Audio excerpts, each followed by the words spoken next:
Busing, gusto mo ba na magkaroon ng manok na mga malalaki tulad ng tinatawag nila na Indio Gigante? So bago ka bumili ng manok, dapat kilalanin mo muna yung buyer, legit ba o hindi. So mag-umpisa tayo ngayon sa mga legit breeder or famous breeder dito sa Pinas. So number 1 po ay si Jupit Farm. Si Jupit Farm po ay isa sa Pilipino na nakapunta ng Brazil. Siya po ay bumibili mula doon. So mostly sa binibinta niya ng mga sisiw ay hindi niya homebred kundi galing talaga doon sa Brazil.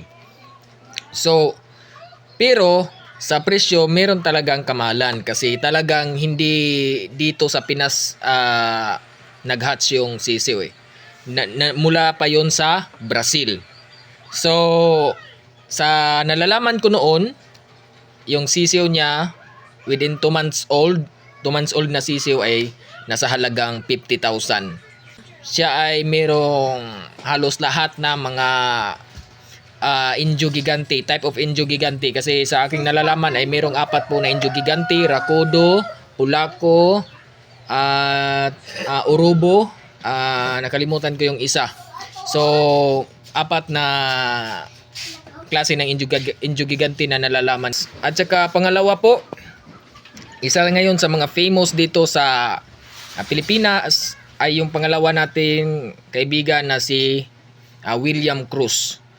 Yung page niya po ay noon ay Yadad's Farm ang nakapangalan. So ngayon, gumawa siya ng bago, yung Oriental Farm. So kung gusto nyong bumili ng sisiw tulad ng Pulaco, meron din siyang line of Rakudo, guys. So mag-chat lang kayo kay Sir William Cruz or Oriental Farm or Yadad's Farm. So yung mga manok ko na matatangkad galing din sa kanya. Hindi kasi sapat yung budget ko para kay Sir Jupit, pero yun, maganda naman din yung kay Sir William Cruz. Mula naman din sa Brazil. Binili niya mula Brazil.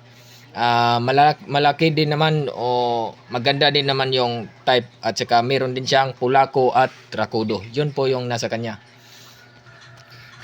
Pangatlo po, si Russell Catapti po. Si Russell Catapti dito po sa Negros Island po. Dito po sa I think Gihulngan, kung hindi po ako nagkakamali. So siya po ay isang famous din na breeder. Matatangkad din yung mga manok niya. At saka meron din ditong isa pang-apat na breeder din na famous, si MG Orion po. Meron ding Brazil, meron ding mula sa Brazil na manok na pair po.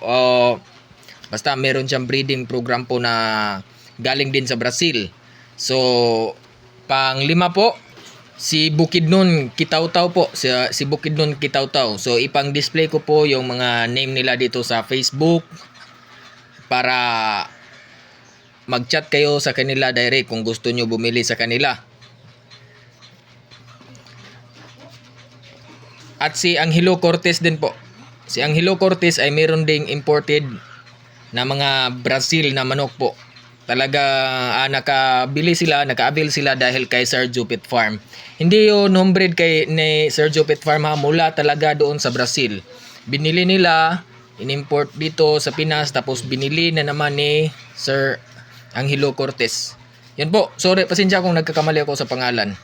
So meron pa din pang-6 or pang-7, yung Escalona Brothers po. Meron din silang Pulaco at yung traditional na Brazil, traditional na Indio Gigante na imported to America, from America to Philippines. Yan po.